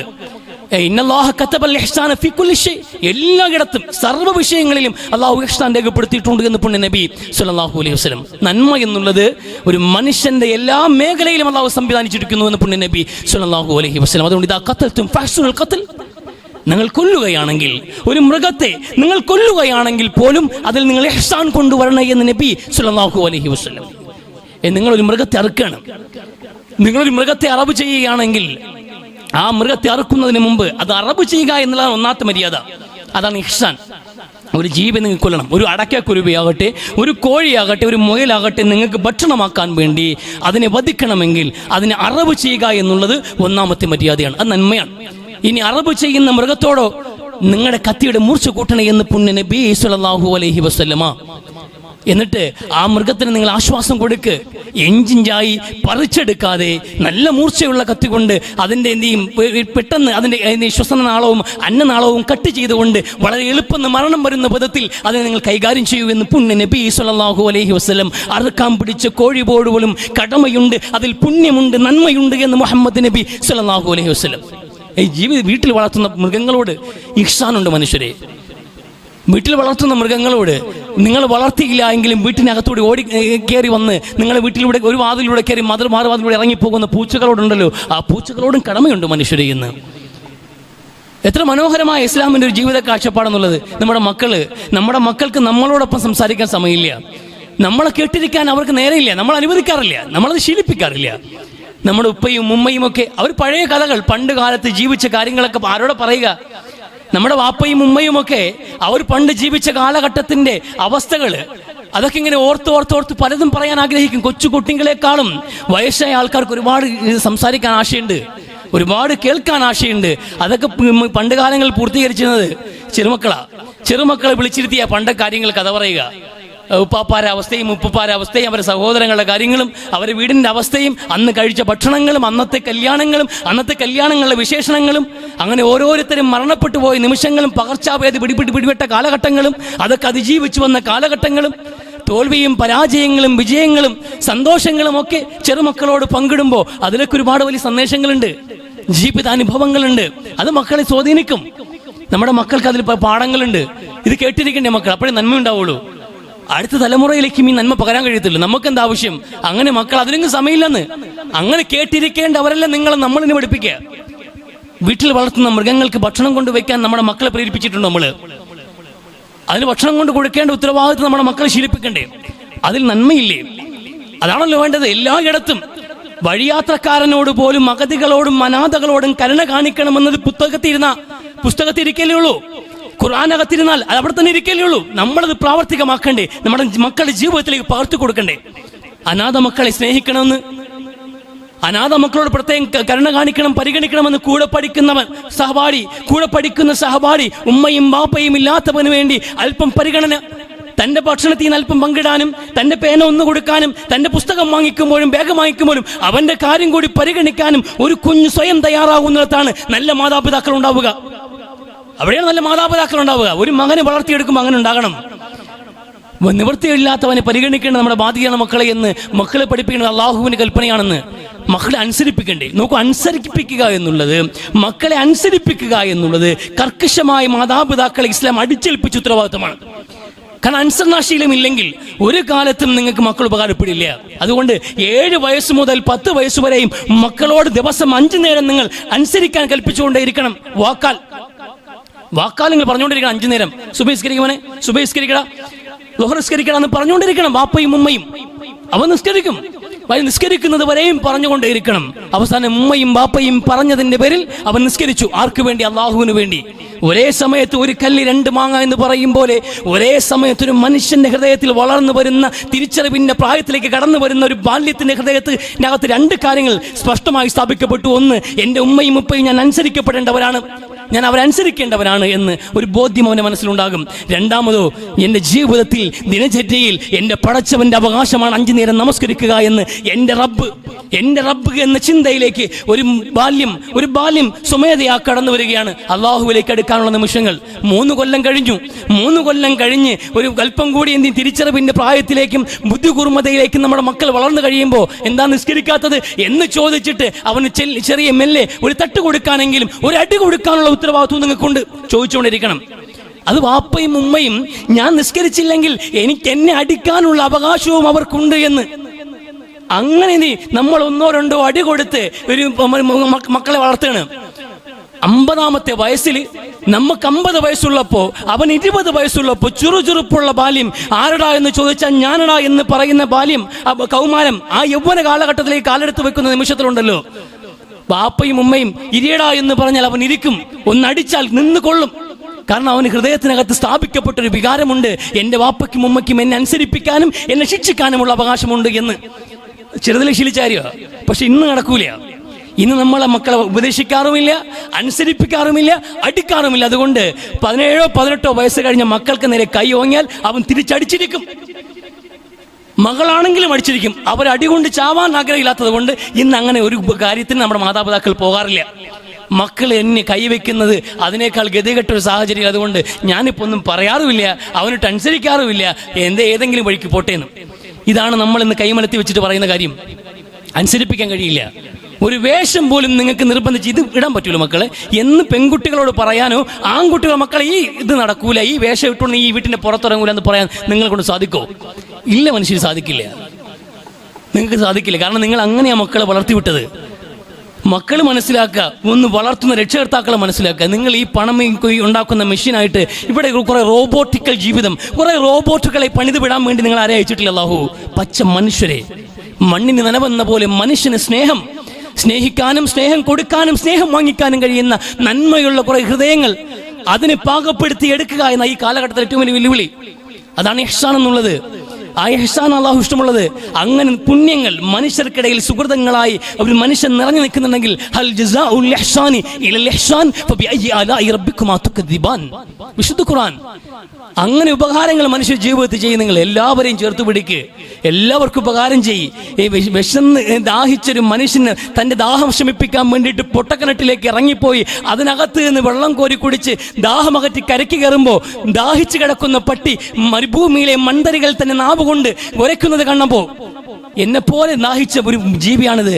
ഇത് പ്രാണന് വേണ്ടി ഒരു ദാഹജലത്തിന് വേണ്ടി പടയുമ്പോൾ അത് കാണാതെ പോകാൻ എന്നെ കൊണ്ട് കഴിയുന്നില്ല എന്ന് കണക്കാക്കി അതേ കിണറ്റിൽ പിന്നെയും ഇറങ്ങി തൻ്റെ ഒരു ഷൂവിനകത്ത് വെള്ളം നിറച്ച് ആ വെള്ളവും കൊണ്ട് കയറിയിട്ട് ആ പട്ടിക്ക് കൊടുത്ത മനുഷ്യന്റെ കഥ മുഹമ്മദ് നബി സ്വല്ലല്ലാഹു അലൈഹി വസല്ലമയുടെ നാവിലൂടെ നമ്മൾ പഠിപ്പിക്കപ്പെട്ടിട്ടുണ്ട് എങ്കിൽ, ആ മനുഷ്യൻ ചെയ്തു പോയ പൂർവ്വഭാഗങ്ങൾക്ക് ആ വെള്ളം മതിയായിട്ടുണ്ട് എങ്കിൽ, പുണ്യങ്ങൾ, സുഹൃതങ്ങൾ, നന്മകൾ, അതിന് അള്ളാഹു വെക്കുന്ന വില മനസ്സിലാക്കണം. വാല്യൂസ്, മൂല്യങ്ങൾ, ജീവിത മൂല്യങ്ങൾ, അത് അള്ളാഹു കൽപ്പിക്കുന്ന വില. ഒരു മനുഷ്യന് പാപങ്ങൾ പൊറുക്കാൻ അത് മതി. മനുഷ്യരെ നമുക്കൊരു പട്ടിക്ക് വെള്ളം കൊടുത്തതിൻ്റെ പേരില്ല, ദാഹിച്ച പട്ടിക്ക് വെള്ളം കൊടുത്തതിൻ്റെ പേരിൽ പോലും ഇത്രയും വലിയ പുണ്യം ഒരു മനുഷ്യൻ നൽകപ്പെടുന്നുണ്ട് എങ്കിൽ ആ നന്മകളല്ലേ നമ്മൾ ശീലിക്കാനുള്ളത്. അല്ലാതെ പിന്നെ എന്താണ്? അല്ലാതെ എവിടെയാണ് നമ്മൾ എന്താ കൊണ്ടുപോകാൻ വേണ്ടിയിട്ട് പണിയെടുക്കുന്നത്?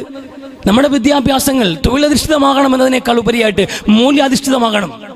വാപ്പയും ഉമ്മയും മനസ്സിലാക്കാൻ കഴിയണം, ബന്ധങ്ങളെ മനസ്സിലാക്കാൻ കഴിയണം, രക്തബന്ധങ്ങളെയും സ്നേഹബന്ധങ്ങളെയും പരിഗണിക്കാൻ കഴിയണം, മനുഷ്യർ പരിഗണിക്കാൻ കഴിയണം. നാടോടികളാണെങ്കിലും അഗതികളാണെങ്കിലും അയൽക്കാരാണെങ്കിലും വീട്ടുകാരുടെ എന്തെങ്കിലും ബന്ധമുണ്ടോ നമുക്കെന്ന്? അയൽവാസി എന്ന് പറയുന്ന വീടുകളുമായിട്ട് നമ്മുടെ മക്കൾ അങ്ങോട്ട് പോകാറില്ല, നമ്മളെ വിടാറില്ല. നമ്മുടെ മക്കൾ അപ്പുറത്തെ വീട്ടിലെ കുട്ടികളും ഒരുമിച്ച് കളിക്കുന്ന ആ ഒരു പ്രവണതയൊക്കെ നാട്ടിൽ അന്യം നിൽക്കണമെന്ന്. അവനവൻ്റെ വീട്ടിൽ മൊബൈലും കുത്തിരിക്കുക. മക്കൾ പരസ്പരം സൗഹൃദം സ്ഥാപിക്കണ്ടേ? അപ്പുറത്തെ വീട്ടിൽ പോകണ്ടേ? അപ്പുറത്തെ വീട്ടുകാരെ കുറിച്ച് റസൂൽ പറയണേ, ജിബ്രീൽ വന്ന് പറഞ്ഞുകൊണ്ടേയിരുന്നു അപ്പുറത്തെ വീട്ടുകാരെ കുറിച്ച്. എനിക്ക് തോന്നി അവസാനം ഇത് പറഞ്ഞ് മുന്നോട്ട് പോയാൽ ഞാൻ മരിക്കുമ്പോൾ എൻ്റെ സ്വത്തിൽ അവർക്കും അവകാശം കൊടുക്കേണ്ടി വരുമെന്ന് എനിക്ക് തോന്നിപ്പോയി. അത്രമേൽ ജിബ്രീൽ വന്ന് പറയണം അയൽക്കാരെ കുറിച്ച്. അയൽക്കാരെ പരിഗണിക്കണം, ദ്രോഹിക്കല്ല, അവർക്ക് ഗുണം ചെയ്യണം, അവർക്ക് വേണ്ടി ഭക്ഷണം വിളമ്പണം, നിന്റെ ആഹാരത്തിന് ഓഹരി അവർക്ക് അവകാശമുണ്ട്. ഇതൊക്കെ പഠിപ്പിക്കാണ്. ഇത് റസൂൽ നമ്മളെ പഠിപ്പിച്ചുകൊണ്ടിരുന്നില്ലേ? ഖുർആൻ അത് എടുത്തു പറഞ്ഞില്ലേ?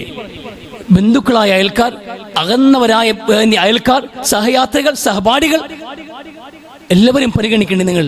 അവരൊക്കെ നിങ്ങളുടെ നന്മ, സുഹൃതങ്ങളുടെ അവകാശികളാണ് എന്ന് വിശുദ്ധ ഖുർആൻ. ആദർശം മാത്രം പോയ മനുഷ്യരെ, അള്ളാഹുവിനെ ആരാധിക്കുന്ന വിശ്വാസമുണ്ട്, ഈമാനുണ്ട്, നിസ്കാരമുണ്ട്, പക്ഷെ മനുഷ്യരുമായിട്ടൊരു ബന്ധമില്ല, പരോപകാരമില്ല, സുഹൃതങ്ങൾ ജീവിതത്തില്ല. ഇല്ല മനുഷ്യർ, നിങ്ങൾക്ക് മാപ്പില്ല. അള്ളാഹുവിൻ്റെ അടുക്കൽ നിങ്ങൾക്ക് മാപ്പില്ല. നിങ്ങളത് ഇതുകൊണ്ട് സ്വർഗത്തിൽ നിങ്ങൾ എത്തില്ല. അല്ലാഹു റസൂൽ സ്വല്ലല്ലാഹു അലൈഹി വസല്ലമ തങ്ങൾ പഠിപ്പിച്ച മനോഹരമായ കാര്യമാണ് മനുഷ്യരുടെ ജീവിതം, നന്മ, നല്ല സ്വഭാവം അത് പഠിപ്പിക്കാൻ വേണ്ടി വന്നവനാണ് ഞാനെന്ന് മുഹമ്മദ് നബി സ്വല്ലല്ലാഹു അലൈഹി വസല്ലം. സൽസ്വഭാവത്തിന്റെ പൂർത്തീകരണവുമായി വന്നവനാണ് ഞാനെന്ന് പുണ്യ നബി സ്വല്ലല്ലാഹു അലൈഹി വസല്ലം. എന്ന് പുണ്യ നബി സ്വല്ലല്ലാഹു അലൈഹി വസല്ലം. ഏറ്റവും നല്ല സ്വഭാവത്തിന്റെ ഉടമയ്ക്ക് സ്വർഗത്തിന്റെ ഉന്നതിയിൽ മനോഹരമായ ഒരു കൊട്ടാരം കൊണ്ട് ഞാൻ ജാമ്യം നിൽക്കാമെന്ന് പുണ്യ നബി സ്വല്ലല്ലാഹു അലൈഹി വസല്ലം. ഈ സ്വർഗത്തിന്റെ ഏറ്റവും ഉന്നതമായ സ്ഥാനത്ത് അവർക്ക് ഒരു മണിമാളിക കൊണ്ട് ഞാൻ ജാമ്യം നിൽക്കാമെന്ന് റസൂലുള്ളാഹി സ്വല്ലല്ലാഹു അലൈഹി വസല്ലം. ആർക്കാണെന്നറിയുമോ? ലിമൻ ഹസ്സന ഖുലുഖഹു, നല്ല സ്വഭാവത്തിന്റെ ഉടമകൾ, നല്ല പെരുമാറ്റങ്ങളുടെ ഉടമകൾ, അവരെ അള്ളാഹുവിന് ഇഷ്ടം. അത്തരം ആൾക്കാർക്ക് വേണ്ടിയിട്ട് റസൂൽ ജാമ്യം നിൽക്കാമെന്ന് ഗ്യാരണ്ടി പറയാണ്. കാരണം അവർക്ക് അള്ളാഹുവിൻ്റെ പരിഗണനയുണ്ട്. അത്തരം ആൾക്കാരെ അള്ളാഹുവിന് ഇഷ്ടമാണ് എന്ന് റസൂൽ സ്വല്ലല്ലാഹു അലൈഹി വസല്ലമ തങ്ങൾ മനസ്സിലാക്കിയതുകൊണ്ട്, അതുകൊണ്ട് ഗൗരവത്തോടെ ജീവിതത്തിൽ ഒരു വൺ വേ ട്രാഫിക്കിലൂടെ പണം സമ്പാദിക്കാനും ആ പണം കൊണ്ടുണ്ടാക്കുന്ന സുഖങ്ങളും സന്തോഷങ്ങളുമാണ് ജീവിതത്തിൻ്റെ അച്ചീവ്മെൻറ്റുകളും എന്നുള്ള മൂഢസുഖത്തിൽ നിന്ന് പുറത്തു വരിക. മനുഷ്യബന്ധങ്ങളും ചുറ്റുമുള്ള മനുഷ്യരെയും ചേർത്ത് പിടിക്കുമ്പോൾ ഒരു മനുഷ്യൻ്റെ സങ്കടം മാറ്റുമ്പോൾ കിട്ടുന്ന നിർവൃതി ഉണ്ടല്ലോ. ഒരാളടുത്ത് പോയി നമുക്ക് ഏറ്റവും പ്രിയപ്പെട്ട ഒരു മനുഷ്യൻ്റെ അടുക്കൽ പോയി കുറച്ചു നേരം ഇരുന്ന് അവർ പറയുന്നത് കേട്ട് എഴുന്നേൽക്കുമ്പോൾ കിട്ടുന്ന ഒരു സായുജ്യം നിങ്ങൾ എത്ര വലിയ ഗെയിമുകൾ കളിച്ച് ജയിച്ചാലും കിട്ടൂല മനുഷ്യരെ. അനുഭവിച്ച് നോക്കണം നിങ്ങൾ. നമ്മുടെ മക്കൾ അനുഭവിക്കുക. അത് കേൾക്കുമ്പോൾ ഒന്ന് ആ മൊബൈലുകളൊക്കെ ഒന്ന് മാറ്റി വെച്ചിട്ട് വെറുതെ ഒരാളൊന്ന് സന്ദർശിക്കുക. നമ്മൾ ഉപ്പാപ്പ ഇവർ താമസിക്കുന്ന ബന്ധുക്കളുണ്ടാവല്ലോ, ഇളയാപ്പായോ മൂത്താപ്പായോ, ആരെങ്കിലും ഒന്ന് സന്ദർശിക്കുക. ഇനി സന്ദർശിക്കുന്നിടത്ത് തന്നെ നമ്മൾ ഇളയാപ്പായും മൂത്താപ്പായും ചെയ്യാനുള്ള പരിപാടി, ആരെങ്കിലും വീട്ടിൽ വന്നാൽ ചെറുമോനോ മരുമക്കളോ ആരെങ്കിലും ഒന്ന് വീട്ടിൽ വന്നാൽ ആ വീട്ടിൽ വന്നവന് വേണ്ടിയെങ്കിലും അല്പസമയം മൊബൈൽ മാറ്റി വെച്ചിട്ട് ഉപ്പാപ്പമാരൊന്ന് നോക്കുക, അവർ പറയാനുള്ള കേൾക്കുക. നിങ്ങൾക്ക് പറയുന്നത് കേൾക്കാൻ വേണ്ടി നിങ്ങളുടെ മക്കളെ മുമ്പിൽ വന്നാലെങ്കിലും ഒന്ന് മൊബൈൽ, മരിക്കാൻ കിടക്കുന്നവന് മൊബൈലും കുത്തിയിരിക്കുക. ഇതേ എടുത്ത് വെച്ചുകൊണ്ട് യഥാസമയം ഇതും വെച്ചുകൊണ്ടിരിക്കുക. ഗതികെട്ട അവസ്ഥയാണ്, ഗതികെട്ടൊരു ജീവിതം. മനുഷ്യൻ എല്ലാ നന്മയും ഈ 80-90 കാലഘട്ടങ്ങളിൽ ജനിച്ച് വളരുന്നവർക്ക് 60-70 ജനിച്ച് വളർന്നവരുണ്ട്. എത്ര നന്മകളാണ് മനുഷ്യ ജീവിതത്തിൽ നിങ്ങൾ അനുഭവിച്ചു പോയത്. അതെല്ലാം അന്യം നിൽക്കുമ്പോൾ എങ്ങനെയാണ് നിങ്ങൾക്ക് ഇന്ന് യന്ത്രവുമായി മൊബൈലുമായി ഇരിക്കാൻ കഴിയുന്നത്? എത്ര സന്തോഷങ്ങളായിരുന്നു അന്ന് ആ കാലഘട്ടങ്ങളിൽ. നോക്കുക, ആ കാലഘട്ടങ്ങളിൽ ഒരു കല്യാണത്തിന് പോയാൽ നമ്മളെ ഗേറ്റ് കടന്നാൽ കക്കൂസ് വരെയും ഭക്ഷണമാണ്. അത്രയും ഭക്ഷണങ്ങൾ വിളമ്പപ്പെടുന്നുണ്ട്. പക്ഷെ അതെല്ലാം കഴിച്ചാലും നമുക്ക് തൃപ്തി പറയില്ല. എന്നാൽ നമ്മളെ പണ്ട് കാലത്ത് കല്യാണത്തിന് പോയാലോ ആകെ കിട്ടുന്നത് ഒരു ചോറും ഒരു കറിയും. രണ്ടാമത് ചോറ് ചോദിച്ചാൽ പരിപ്പല്ലാതെ കറിയറില്ല. അങ്ങനെ പരിപ്പൊഴിച്ചേരുള്ളൂ, പരിപ്പും അച്ചാറും. പക്ഷെ അന്ന് കഴിച്ച ബിരിയാണിയുടെ സുഗന്ധം ഇന്ന് നമ്മുടെ മൂക്കിലുണ്ട്. അന്ന് കഴിച്ച ബിരിയാണിയും അതിൽ ആ പങ്കെടുത്ത കല്യാണത്തിൻ്റെ സന്തോഷവും ഇന്നും നമുക്ക് അനുഭവിക്കാൻ കഴിയുന്നുണ്ട്. പക്ഷെ ഇന്ന് ഇവിടം മുതൽ അവിടം വരെ തിന്നിട്ടും നമ്മൾ ഉപ്പ് പോരാന്ന് പറഞ്ഞ് ഇറങ്ങി പോകുന്നതല്ലാതെ നമുക്കത് തൃപ്തി നൽകിയിട്ടില്ല. നമുക്ക് സന്തോഷിക്കാൻ കഴിയുന്നില്ല മനുഷ്യരെ. ആ സന്തോഷങ്ങൾ നമ്മുടെ എവിടെയാണ് മറന്നു വെച്ചതെന്ന് ഓർക്കുക. അവിടേക്ക് തന്നെ മടങ്ങിപ്പോവുക. ജീവിതത്തിൻ്റെ മൂല്യങ്ങളിലേക്ക് മടങ്ങാതെ ഈ അത്യാഡംബര ജീവിതങ്ങൾ കൊണ്ടോ പണം കൊണ്ടോ പണത്തിൻ്റെ കൊഴുപ്പ് കൊണ്ടോ പണം സമ്പാദിക്കുന്ന വിദ്യാഭ്യാസം കൊണ്ടോ മനുഷ്യരെ ആകാശത്തിൻ്റെ ചോദ്യത്തിൽ സാങ്കേതികമായി നിങ്ങൾക്ക് വളരാൻ കഴിയും, മാനസികമായി നിങ്ങൾ തകർന്നുകൊണ്ടേയിരിക്കുമെന്ന ബോധ്യമുണ്ടാകണം. അതാ ഇസ്ലാമിന് പറയാനുള്ളത്. ഗൗരവത്തോട് ചിന്തിച്ച് മനസ്സിലാക്കുക. അല്ലാഹു തൗഫീഖ് നൽകി അനുഗ്രഹിക്കട്ടെ. ജീവിത മൂല്യങ്ങളും ജീവിത പാരമ്പര്യവും പൈതൃകവും സദാചാരബോധവുമൊക്കെ കൈമോശം വന്നുകൊണ്ടിരിക്കുന്ന കാലഘട്ടത്തിൽ നമ്മൾ ചുവട് മാറ്റി പിടിക്കേണ്ട വളരെ ധാർമ്മികമായൊരു ഉത്തരവാദിത്വം ഓരോ പൗരനുമുണ്ട് എന്ന് ഓർമ്മപ്പെടുത്താൻ വേണ്ടിയാണ് ഞാൻ ഈ ഇഹ്സാൻ എന്നൊരു വിഷയം സംസാരത്തിനെടുക്കുന്നത്. നമുക്ക് ഖുർആനിൽ അള്ളാഹുവിന് ഈമാൻ കാര്യങ്ങൾ പറയാനാണെങ്കിൽ 6 കാര്യങ്ങളാണ്, ഇസ്ലാം കാര്യങ്ങൾ പറയാനാണെങ്കിൽ 5 കാര്യങ്ങൾ, 6, 5, 11 കാര്യങ്ങൾ അക്കമിട്ട് നിരത്താനാണെങ്കിൽ ഇത്രയും വിശാലമായ ചർച്ചയുടെ ആവശ്യം പോലുമില്ല. ഏറി വന്നാൽ 10-15 വചനങ്ങൾക്കുള്ളിൽ ഒതുക്കാവുന്ന കാര്യങ്ങളാണ് കൽപ്പനകൾ, അത്രയേ ഉള്ളൂ. പക്ഷെ വിശാലമായി ഖുർആൻ സംസാരിച്ചു. ആ സംസാരങ്ങളൊക്കെ എന്താണെന്ന് ആലോചിച്ച് നോക്കൂ നിങ്ങൾ. ശാസ്ത്രങ്ങൾ പറയുന്നുണ്ട്, ജീവശാസ്ത്രവും വൈദ്യശാസ്ത്രവും വാനശാസ്ത്രവും ഒക്കെ ചർച്ചയ്ക്കെടുക്കുന്നുണ്ട്. പക്ഷെ നിർബന്ധിക്കുന്നില്ല നിങ്ങളെ. നിങ്ങൾ പഠിക്കാൻ കഴിയുമെങ്കിൽ പഠിച്ചോളൂ, ചിന്തിക്കാൻ കഴിയുമെങ്കിൽ ചിന്തിക്ക്, ആലോചിച്ച് മുന്നോട്ട് പോകൂ. ഒരുപാട് അറിവിൻ്റെ ലോകം നിങ്ങളുടെ മുമ്പിൽ തുറക്കപ്പെടുമെന്ന് ഖുർആൻ പറയുന്നുണ്ട്. പക്ഷെ കർക്കശമായി പറയുന്നത് മാതാപിതാക്കൾക്ക് ഗുണം ചെയ്യണേ, മക്കൾക്ക് ഗുണം ചെയ്യണേ, വഹ്ഫദ് ജനാഹക്കലിൽ മുഅ്മിനീൻ, വിശ്വാസികൾക്ക് നിങ്ങൾ ചിറക് തത്ത് കൊടുക്കണേ, മനുഷ്യരെ സ്നേഹിക്കണേ, മാനുഷിക ബന്ധങ്ങൾക്ക് വില കൽപ്പിക്കണേ. ഇത് പറയാൻ വേണ്ടിയിട്ട് എത്ര വചനങ്ങൾ, എത്ര ആയത്തുകൾ. മനോഹരമായി ലോകത്ത് ഏറ്റവും വലിയ പാഠ്യപദ്ധതി ഖുർആനാണ് മനുഷ്യരെ. ഏറ്റവും വലിയ വിജ്ഞാനം അത് വിശുദ്ധ ഖുർആനാണ്. അറിവാണ് നിങ്ങൾ ആഗ്രഹിക്കുന്നതെങ്കിൽ ഖുർആനേക്കാൾ മഹത്തായ അറിവ് ലോകത്ത് ഒരു പ്രസ്ഥാനവും സംസാരിച്ചിട്ടില്ല. ഒരു ഗ്രന്ഥങ്ങളിൽ നമുക്ക് കാണാനും കഴിയില്ല. അതിൽ ശാസ്ത്രമുണ്ട്, ചരിത്രമുണ്ട്, കഥകളുണ്ട്, അത് കണക്കിന് പ്രവാചക ജീവിത ചരിത്രങ്ങളുണ്ട്, ഉപദേശങ്ങളുണ്ട്, നിർദ്ദേശങ്ങളുണ്ട്, താക്കീതുകളുണ്ട്, മുന്നറിയിപ്പുകളുണ്ട്, മാനുഷിക മൂല്യങ്ങളുണ്ട്. അങ്ങനെ എല്ലാ നന്മകളും ഉൾക്കൊള്ളുന്ന മഹത്തായ ഗ്രന്ഥം. അതിനേക്കാൾ വലിയൊരു പാഠ്യപദ്ധതി ഇല്ല. ഏറ്റവും മനോഹരമായൊരു സ്കീമാണ് പഠിക്കുന്നവർക്ക്. അത് പഠിക്കുക, ജീവിതത്തിൽ പകർത്തുക. ഇത്രയും ഗൗരവത്തോടെ ഖുർആൻ ഈ വിഷയങ്ങൾ സംസാരിക്കുന്നത് നമ്മൾ ജീവിതത്തിൽ സുഹൃതങ്ങൾ സമ്പാദിക്കാൻ വേണ്ടിയാണ്, ജീവിതത്തിൻ്റെ മാനുഷിക മൂല്യങ്ങൾ കൈമോശം വരാതിരിക്കാൻ വേണ്ടിയാണ്. അത് വീണ്ടെടുക്കുക എന്നുള്ളത് വളരെ ഗൗരവപ്പെട്ട ഒരു സാഹചര്യത്തിലാണ് നമ്മൾ കടന്നു പോകുന്നത്. വളരെ ഉത്തരവാദിത്തപ്പെട്ട ഒരു ഇതുണ്ട് നമുക്ക്. നാടോടുമ്പോൾ നടുവേ, ഇതാണ് നമ്മുടെ കൺസെപ്റ്റ്. നാടോടുമ്പോൾ നടുവേ ഓടുക, ചേരയത്തിൻ്റെ നാട്ടിൽ പോയി നടുക്കണ്ടെന്നിരിക, അത്രയും നമ്മൾ കണക്കാക്കിയിട്ടുള്ളൂ ജീവിതത്തിൽ. നാട് എങ്ങനെ ഓടിയാലും ചേരയെ ആര് തിന്നാലും നമുക്കത് തിന്നാൻ അനുവാദമില്ലെങ്കിൽ തിന്നാൻ പാടില്ല. നാടെങ്ങനെ ഓടട്ടെ, നമ്മൾ ഇസ്ലാമിൻ്റെ പട്ടക്കൂടിൽ നിൽക്കണം. അതാണ് വേണ്ടത്. എല്ലാവരും എല്ലാ മക്കളെയും ഇങ്ങനെ തന്നെ പഠിപ്പിക്കുന്നത്. തന്നെയാണ് ജീവിതത്തിൻ്റെ രീതി, ഇത് തന്നെ വിദ്യാഭ്യാസ രീതി, ഇതാണ് എയിം, ഇതാണ് ലക്ഷ്യം, ഇങ്ങനെയാ ജീവിതം, ഇതാണ് ജീവിതത്തിൻ്റെ രീതി എന്ന് ആരാ നിങ്ങൾ പഠിപ്പിച്ചത്? മാർക്കറ്റുകളുടെ ഇവിടെ കോർപ്പറേറ്റുകളുടെ സമ്മർദ്ദം, കോർപ്പറേറ്റുകൾ സൃഷ്ടിക്കുന്ന പരസ്യ കമ്പനിക്കാരുടെ സമ്മർദ്ദം, ഈ പരസ്യങ്ങൾ ഏറ്റെടുത്ത് ജീവിക്കുന്ന ഒരു സൊസൈറ്റിയുടെ സമ്മർദ്ദം, ആ സമ്മർദ്ദമാണോ ഈ ആൾക്കൂട്ടത്തിനൊപ്പം ഓടാൻ നിങ്ങൾ നിർബന്ധിക്കുന്നത്? വേണ്ട, എല്ലാവരും അങ്ങോട്ടിന് ഓടട്ടെ, നമുക്ക് ഇങ്ങോട്ട് ഓടാം. എല്ലാവരും അങ്ങോട്ട് ഓടട്ടെ, നമുക്കത് പ്രശ്നമില്ല. ഈ ദുനിയാവിൻ്റെ ഓട്ട മത്സരത്തിൽ നമ്മൾ തോറ്റുപോകട്ടെ, കുഴപ്പമില്ല. ഒരുപാടങ്ങ് സമ്പാദിച്ചു കൂട്ടണമെന്ന് നമുക്കൊരു നിർബന്ധവുമില്ല. ആരും ഒന്നും കൊണ്ടുപോയിട്ടില്ലല്ലോ. കം തറക്കും മിൻ ജന്നാത്തിൻ വഅയൂൻ വസുറൂഇൻ വമഖാമിൻ കരീം. ഫറോഹമാരും ആദം സമൂഹം കയ്യിൽ വെച്ചിരുന്നതൊക്കെ ഇവിടെ ഉണ്ട്. അവരൊക്കെ പോയി മറഞ്ഞിട്ടുണ്ട്. അതുപോലെ നാളെ നമ്മളും പോയി മറയേണ്ടവരാണ്. ഇതൊന്നും നമ്മൾ കൊണ്ടുപോകില്ല. അതുകൊണ്ട് ഈ ഓട്ടമത്സരം തോറ്റുപോട്ടെ ഞങ്ങൾ, പക്ഷെ നമ്മൾ ജയിക്കേണ്ട ഒരു ലോകമുണ്ട്. മനുഷ്യ മനസ്സുകൾ നമുക്ക് ജയിച്ച് കീഴടക്കണം. മനുഷ്യ ഹൃദയങ്ങൾ നമുക്ക് മരിക്കുമ്പോഴും സ്ഥാനമുണ്ടെങ്കിൽ അവൻ വിജയിച്ചിരിക്കുന്നു. വാന്തു മുഷുഹദാഫിൽ അറുള്, ഭൂമിയിലെ സാക്ഷികൾ അവൻ വിജയം പ്രഖ്യാപിക്കും, അത് മനുഷ്യരാണ് എന്ന്.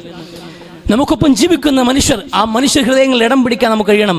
സ്നേഹത്തിൻ്റെ ഒരു ചിരിയിലൂടെ, സ്നേഹത്തിന് നല്ലൊരു വാക്കിലൂടെ. വക്കൂല് ഹസനാന്ന് നിങ്ങൾ ജനങ്ങൾ വക്കൂലുൽ നാസി ഹുസ്ന, ജനങ്ങളോട് നല്ലത് പറയണേന്ന്. അത് ഇഹ്സാനാണെന്ന്. അത് ഇഹ്സാനാണ്. ജനങ്ങളോട് നല്ല വർത്തമാനം പറയൽ പോലും ഇഹ്സാനാണ്, അതും സുഹൃതമാണെന്ന് ഖുർആൻ. അവരെ അള്ളാഹുവിന് ഇഷ്ടമാണ് എന്ന്.